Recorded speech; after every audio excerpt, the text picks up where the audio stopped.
मी चॅनलवरती कोणत्याही प्रकारच्या टिप्स किंवा माझा कोणताही प्रीमियम ग्रुप नाही। माझे सर्व व्हिडिओ जे असतात ते एज्युकेशनल पर्पजसाठी असतात। जय हिंद मित्रांनो, मी दीपक पुन्हा एका नवीन व्हिडिओमध्ये तुमचं सर्वांचं खूप स्वागत आहे। तर मित्रांनो, आज निफ्टीचा फायनल क्लोज आला 24,198 वरती। 24,198 वर निफ्टी नेट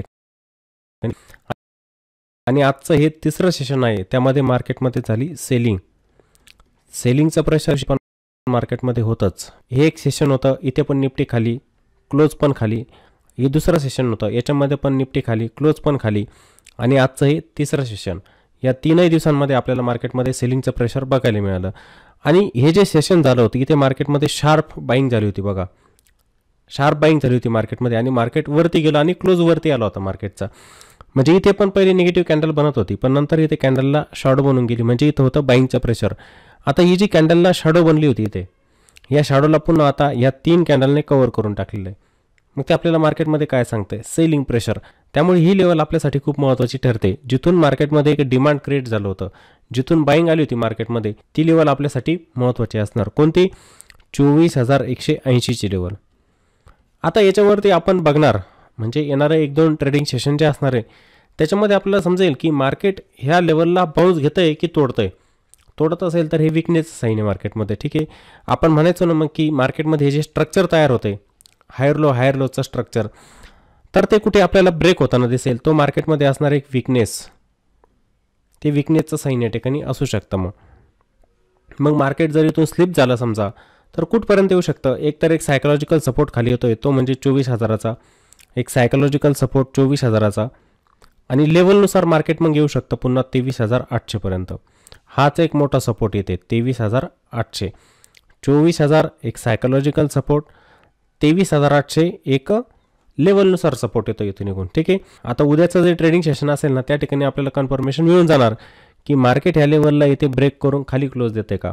आजच्या दिवशी पण जवळजवळ खाली आलेलं होतं, पण थोडंसं रिकवर झालेलं होतं मार्केट, थोडंसं रिकवर झालेलं होतं। आता उद्याच्या दिवशी ह्या लेवलच्या खाली जर ट्रेड करत असेल तर एक निगेटिव्ह साईन असणार मार्केटसाठी, म्हणजे मार्केटची क्लोजिंग उद्याची ती आपल्यासाठी महत्त्वाची असणार। एखाद्या वेळेला असं पण होऊ शकतं की उद्याच्या दिवशी मार्केटमध्ये इथे बाईंग येणार आणि याच ठिकाणी आपल्याला एक अशी बुलिश कॅन्डल पण बघायला मिळू शकते। आता ते उद्या समजेल आपल्याला, आपण नाही सांगू शकत मार्केटमध्ये काय होऊ शकतं। आपण प्राईजला रीड करतो, इथे प्राईज ॲक्शनवरून आपण एक अंदाज लावतोय की असं इथे होऊ शकतं मार्केटमध्ये। आपण मार्केटचं भविष्य सांगू नाही शकत, मीच काय कोणी नाही सांगू शकत। आपण हे फक्त प्राईज ॲक्शनला बघून एक अनुमान लावत असतो मार्केटमध्ये काय होऊ शकतं। मग जर इथे बाउन्स घेत असेल तर मार्केटसाठी परफेक्ट एक रेंज पण इथे बनू शकते। मग वरचा जो रेजिस्टन्स 24,800चा, हा एक मार्केटसाठी बनणार मग रेजिस्टन्स, आणि खाली सपोर्ट 24,180चा, हा एक मार्केटमध्ये सपोर्ट। आता इंडेक्सला सपोर्ट करणारच कोणी नाही आहे। इंडेक्सला सपोर्ट कोण करतं? स्टॉक्स। इंडेक्स जर खाली येत असेल तर कशामुळे? या स्टॉक्समुळे। या स्टॉक्समध्ये जर जास्त प्रमाणात सेलिंग जर झाली तर आपला इंडेक्स इथे खाली येऊन जाणार। आज मार्केटमध्ये फक्त फार्मा प्लसमध्ये होतं, फार्मामध्ये आजच्या दिवशी आपल्याला बाईंग बघायला मिळाली होती, नाहीतर बाकीचे सेक्टर सर्व निगेटिव्ह होते। मिड कॅप पण आपण बघितलं, मिड कॅपमध्ये पण आज सेलिंग झाली मोठ्या प्रमाणामध्ये, मिड कॅपमध्ये पण, त्यानंतर स्मॉल कॅपमध्ये पण, त्यानंतर PSUमध्ये पण, PSU बँकिंग सेलिंग झाली, त्यानंतर मेटलमध्ये पण आपल्याला सेलिंग होताना दिसली। ब्रॉडर मार्केट जवळजवळ निगेटिव्हच होतं मार्केटमध्ये। ह्या 3 दिवसांमध्ये आपल्याला मोठं सेलिंगचं प्रेशर बघायला मिळते। आता बहुतेक जण मला विचारत आहे, काही जणांचे मेसेज पण येत आहे की सर पोर्टफोलिओ पुन्हा निगेटिव्हमध्ये यायला लागले। हे बघा, तुमच्याकडे होल्ड असलेले स्टॉक जर खाली येत असतील तर पोर्टफोलिओ तुमचा निगेटिव्ह होणारच आहे। तो प्लसमध्ये कसा येणार? समजा तुम्ही जर मिड कॅपचे स्टॉक बाय केलेले असतील आणि मिड कॅप 2 दिवसांपासून तुटतोय, म्हणजेच त्या मिड कॅपमधले स्टॉक पण तुटत आहे, ते तुटत असतील तर तुमचा पोर्टफोलिओ पण निगेटिव्ह होणारच आहे। तुमचा पोर्टफोलिओ पण निगेटिव्ह होणार, तो प्लसमध्ये कसा असणार? जर ते स्टॉक 4-4, 5-5, 6-6% जर तुटत असेल तर तो पोर्टफोलिओ तुमचा निगेटिव्हच होणार आहे। मार्केट जर पुन्हा वरती जात असेल, mid cap index, small cap index, त्यानंतर आपलं निफ्टी 50 इंडेक्स वरती जात असेल तर तुमचा पोर्टफोलिओ पुन्हा प्लसमध्ये येणार। हे मार्केटमध्ये चालणार। आणि आत्ताच्या मार्केटमध्ये व्हॉलॅटिलिटी खूप वाढलेली आहे। मी तुम्हाला सकाळी लाईव्हवरती पण सांगितलं की मार्केटमध्ये व्हॉलॅटिलिटी खूप वाढलेली आहे। जे ऑप्शन ट्रेडिंग करतात, ऑप्शन ट्रेडिंग करायलाच नाही पाहिजे तसं बघायला गेलं तर, करू पण नका, आणि करत असतील तर थांबा। अशा मार्केटमध्ये इंट्राडेमध्ये पैसा अजिबात बनत नसतो, तुम्ही इंट्राडे करूच नका, काही फायदा नसतो, तुम्ही आपला पैसा वाया घालवत आहे। जो आपला कष्टाचा पैसा असतो ना तो वाया घालवताय तुम्ही ऑप्शन ट्रेडिंगमध्ये. घालवू नका. स्विंग ट्रेडिंग करा आणि स्विंग ट्रेडिंग पण स्मार्ट पद्धतीने करा, थोडं शिकून करा. असं नाही की अंदाजे कोणत्याही ठिकाणी तुम्ही स्टॉकला बाय केलं आणि माझं प्रॉफिट झालं असं करू नका. मोठमोठे थंबनेल बघून स्विंग ट्रेडिंग करण्याचा प्रयत्न करू नका. यूट्यूबवरती खूप मोठे मोठे स्विंग ट्रेडिंगचे थंबनेल दिसतात तुम्हाला की एका दिवसामध्ये 10% रिटर्न, एका महिन्यामध्ये 50% रिटर्न, 10,000चे 50,000 झाले, असे थंबनेल बघून स्विंग ट्रेडिंग करण्याचा प्रयत्न करू नका. समजून घ्या कन्सेप्ट. स्विंग ट्रेडिंग नेमकं काय असतं. जर मला एखाद्या स्टॉकमध्ये स्विंग ट्रेडिंग करायची, माझा कोणकोणत्या गोष्टींचा अभ्यास असला पाहिजे, मग त्या गोष्टी तुम्हाला शिकून घ्याव्या लागतील, त्याच्यावरती प्रॅक्टिस करावी लागेल, नंतर तुम्ही स्विंग ट्रेडिंग करायची असते. असं नाही की थंबनेल बघितलं म्हणजे मी पहिल्या दिवसापासूनच इथे प्रॉफिट बनवायला लागलो स्टॉक मार्केटमध्ये, असं नसतं मित्रांनो. ही चूक करू नका. कारण की जर एखाद्या स्टॉकमध्ये तुम्ही फसले, माहीत नाही किती दिवस तुम्हाला स्टॉकला होल्ड करावं लागेल, एखाद वर्ष पण जाऊ शकतं तुमचं. कशाला काम करतात ते. थोडं दिवस द्या. तुम्ही थोडे दिवस शिकण्यासाठी नाही देऊ शकत. आपल्या स्वतःला वेळ द्यायचा आहे. आपण थोडं आपल्या स्वतःला तयार करायचं आहे त्या गोष्टींसाठी. मला स्विंग ट्रेडिंग करायची तर मी त्या गोष्टी टप्प्याटप्प्यांमध्ये शिकत जाणार. अगोदर त्याच्यामध्ये थोडी थोडी प्रॅक्टिस करणार, मग मी तयार होते पुढे पैसे बनवण्यासाठी. असं नाही की आजच माझा पहिला दिवस मार्केटमध्ये आणि मी स्विंग ट्रेडिंग करायला सुरुवात केली. फसू नका. प्राइस ॲक्शनला फॉलो करत चला. काही रिव्हर्सल दिसत असेल स्टॉकमध्ये की तो वरती जातोय, तेव्हा स्टॉकला बाय करा, नाहीतर इतर वेळेला टाळा. पडता स्टॉक पकडूच नका, काही फायदा नसतो. तुम्हाला वाटतं की 200 रुपयाचा स्टॉक आहे, 180 वरती आला, बाय करून टाका. कशावरून तो वरती जाणार. तो 180 वरून 150 पण येऊ शकतो. तुम्ही त्याच्यामध्ये ट्रॅप होऊ शकतात. त्या गोष्टी अजिबात करू नका. तुम्ही थोडं शिक्षण घ्या.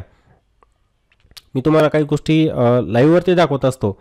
इंट्राडेवाले तर कसे ट्रॅप होत असतात, जी प्राईसची मोमेंट होत असते, जे फ्लॅक्च्युएशन होत असतं ते दाखवत असतं तुम्हाला की ह्या ठिकाणी जे ऑप्शन ट्रेडिंग करतात ना कसे ट्रॅप होत असतात. आता त्या गोष्टींवरती पण तुमचा जर विश्वास बसत नसेल तर मग अवघड आहे. मग तुम्हाला सावरणारं कोणी नाही आहे. तुम्ही स्वतः ठरवायचं तुम्हाला काय करायचं आहे. तर तुम्हाला इथे लेवल परफेक्ट दिसत असतील बघा. ही लेवल 24,180ची, याच्या खाली मार्केटने जायला नको. जात असेल तर नेक्स्ट सपोर्ट जो आहे 23,800चा एक लेवलनुसार, आणि त्याच्या अगोदर एक 24,000ची लेवल येते, एक सायकोलॉजिकल सपोर्ट म्हणून ती लेवल काम करणार येते. बघूया काय होतं. मग उद्याच्या दिवशी मार्केट इथं स्लिप होतं आहे का. स्लिप होतं आहे तर स्लिप झालं तर ते मार्केट असं खाली पण येऊ शकते ह्या कंटिन्युएशनमध्ये. कारण की प्रत्येक दिवसाला मार्केट काय करतं आहे, आपला प्रिव्हियस डेचा लो ब्रेक करतो आहे. मग प्रिव्हियस डेचा लो जर उद्या पण ब्रेक झाला तर मार्केट 24,180च्या खाली आरामात येऊन जाणार इथे.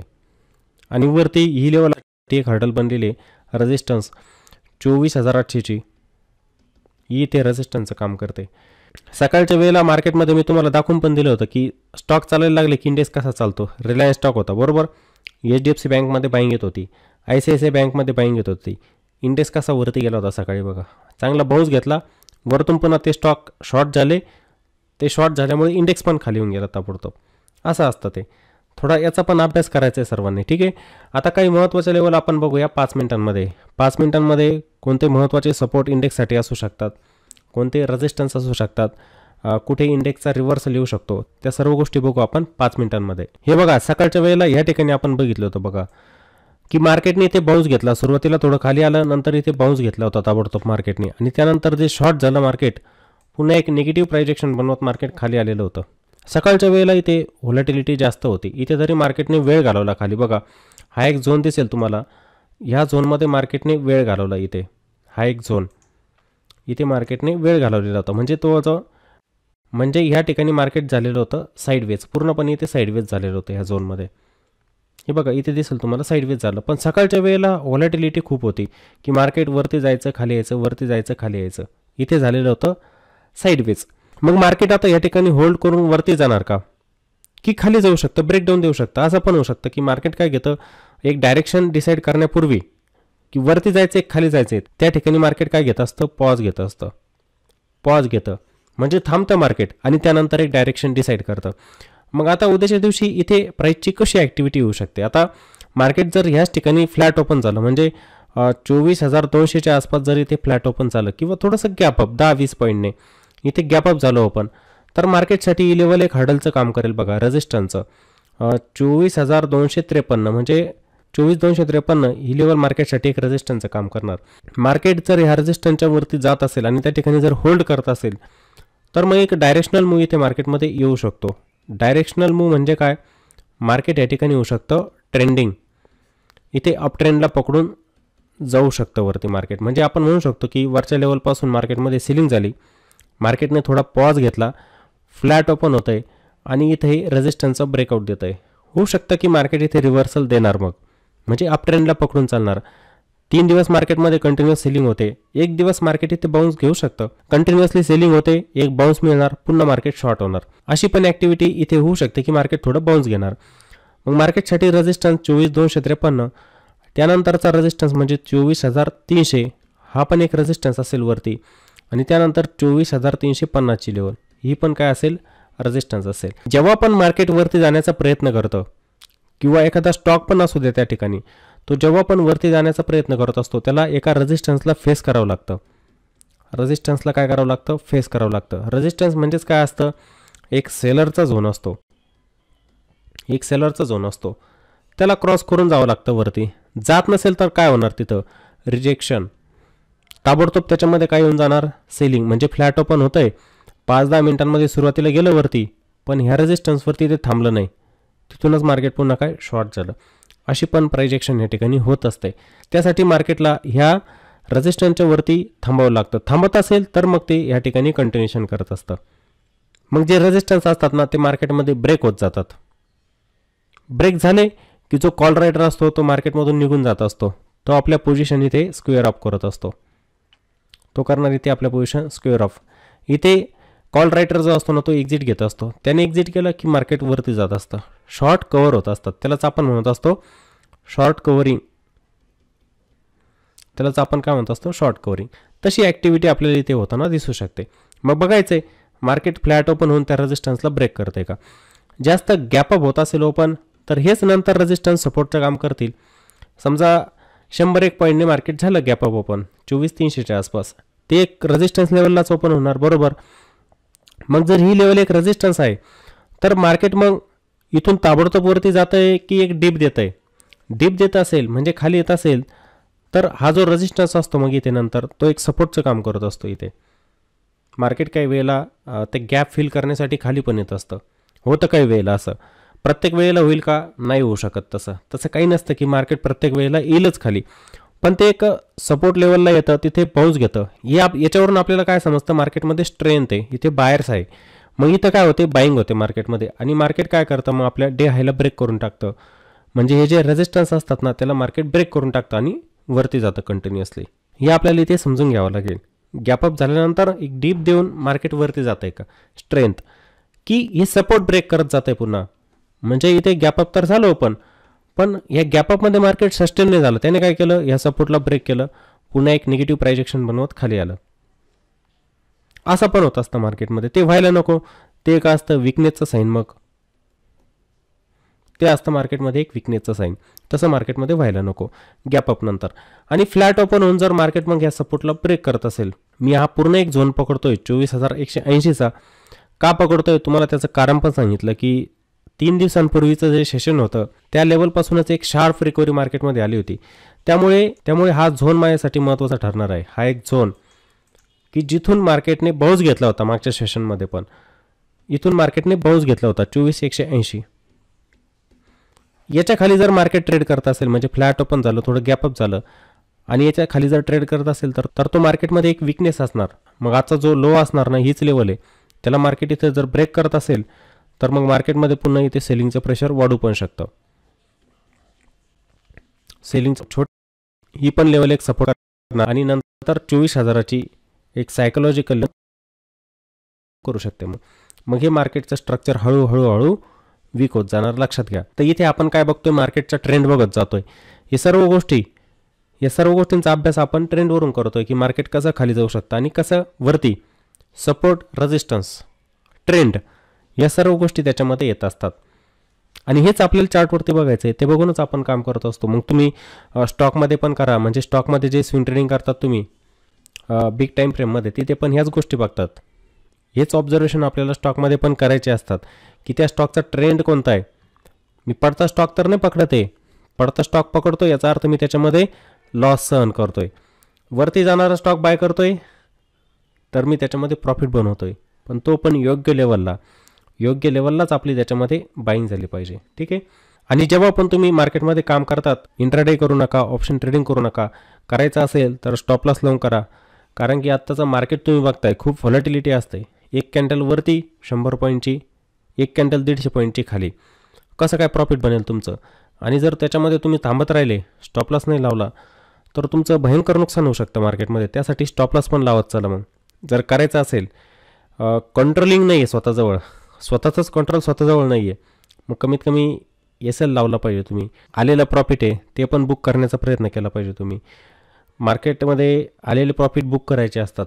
तुम्ही थांबले ना, तुम्हाला माहिती आहे मार्केट कसं खाली येतं अचानक. खूप जणांचे स्टॉक प्रॉफिटमध्ये आलेले असतात आणि त्यांनी बुक केले नाही, ते पुन्हा निगेटिव्हमध्ये गेले. त्यामुळे प्रॉफिट बुकिंग पण मार्केटमध्ये झालीच पाहिजे. प्रॉफिटला सोडायचं नसतं, प्रॉफिट बुक करायचं असतं. तर माझ्या मते निफ्टीमध्ये तुम्हाला लेवल समजलेले असतील. आणि मित्रांनो, जर व्हिडिओ आवडला तर व्हिडिओला नक्की लाईक करायचं आहे, व्हिडिओला कॉमेंट पण करायचं आहे आणि व्हिडिओला जास्तीत जास्त शेअर पण करायचं आहे. चला तर मग पुन्हा भेटू एका नवीन व्हिडिओमध्ये. जय हिंद.